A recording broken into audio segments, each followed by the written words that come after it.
Hey guys, welcome back sa channel. Kung bago ka pa lang dito, huwag mong kalimutan mag-subscribe kasi dito, mga kwentong parang totoo pero hindi dapat nangyayari ang pinapakinggan natin. Ngayon, pakinggan mo to. Hindi ko makalimutan ang pangalan na lumabas sa resibo noong gabing iyon. Kasi kinabukasan, nalaman kong patay na pala ang may-ari ng pangalang iyon. Cashier ako noon sa isang maliit na convenience store sa may highway. Night shift ang schedule ko. Karaniwan, tahimik ang paligid paglampas 12:00. Iilan na lang ang customer. At madalas, kilala na namin ang mga regular na bumibili. Noong gabing iyon, bandang 1:30 may pumasok na lalaki. Naka-hoodie. Naka-face mask. Tahimik lang. Kumuha siya ng bottled water at isang pack ng biscuits. Pagdating sa counter, hindi siya nagsalita. Iniabot lang niya ang mga item. Normal lang naman. Maraming customer ang ganoon. Habang siniskan ko ang mga binili niya, napansin kong nakatingin lang siya sa akin. Hindi gumagalaw. Hindi nagsasalita. Parang may hinihintay. Sabi ko, cash po o e-wallet? Mahina niyang sagot. Card. Yun lang. Pagkatapos magbayad, lumabas agad siya. Hindi man lang kinuha ang resibo. Kaya itinapon ko na sana. Pero may napansin ako. Nakaprint sa ibaba ng receipt ang pangalan ng cardholder. Mark Anthony Reyes. Wala namang kakaiba doon. Hanggang sa lumapit ang guard namin. Napatingin siya sa resibo. Tapos bigla siyang natahimik. Sabi niya, "Pre, sigurado ka ngayon lang yan?" Nagtaka ako. Bakit? Kinuha niya ang resibo. Paulit-ulit niyang binasa ang pangalan. Parang hindi makapaniwala. Tapos sinabi niya ang isang bagay na nagpalamig ng katawan ko. Kilala ko yan. Sino? Dating kapitbahay namin. Natawa pa ako. Ano naman?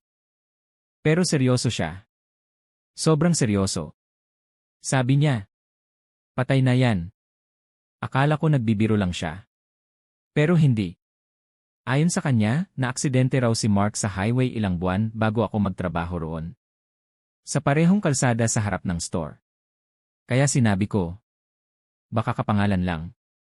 Tumango siya. Posible naman. At doon sana matatapos ang usapan. Pero hindi. Kinabukasan, habang break time ko, sinearch ko sa Facebook ang pangalan. At nakita ko agad. May memorial post. May mga larawan. May mga kandila sa comments. At nang makita ko ang mukha, nanlamig ako. Siya yon. Yung customer. Parehong mukha. Parehong mata. Parehong tao. Hindi ko alam kung anong mararamdaman ko noon. Pinilit kong isipin na baka may mali lang. Baka lumang card. Baka kapatid. Baka kamag-anak. Kahit anong paliwanag. Pero nang chinek namin ang transaction logs. May isa pang detalye. Yung card na ginamit sa pagbili. Expired na. Mahigit 6 na buwan na. Hindi dapat gumana. Pero na-process pa rin ang payment. At wala ring chargeback. Walang error. Parang normal na transaksyon lang. Doon na ako nagsimulang matakot. Pero ang pinaka-nakakatakot. Nangyari makalipas ang 1 linggo. Parehong oras. Parehong araw. May bumili ulit ng bottled water at biscuits. At nang lumabas ang resibo, pareho pa rin ang pangalan. Mark Anthony Reyes. Walang customer sa harap ko. Walang taong naka-hoodie. Wala kahit sino. Pero may lumabas na resibo. At may naitalang bayad sa system. Hanggang ngayon, nangyayari pa rin daw iyon minsan sa store. Lalo na kapag madaling araw. At tuwing lumalabas ang pangalan na yon. May isang bagay na pare-pareho ang sinasabi ng mga cashier. May pakiramdam daw na may nakatayo sa kabilang side ng counter. Tahimik lang. Nakatingin. Naghihintay.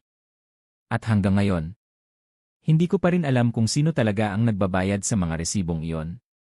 Pero isang bagay ang sigurado ko. Kapag nakita kong lumabas ulit ang pangalang iyon sa screen, hindi ko natitingnan kung may tao sa harap ko. Kung umabot ka hanggang dito, salamat. Pero bago ka umalis, Check mo muna kung may gumagalaw sa likod mo. See you sa susunod na kwento. Dito lang sa Kwento sa Kangitngitan.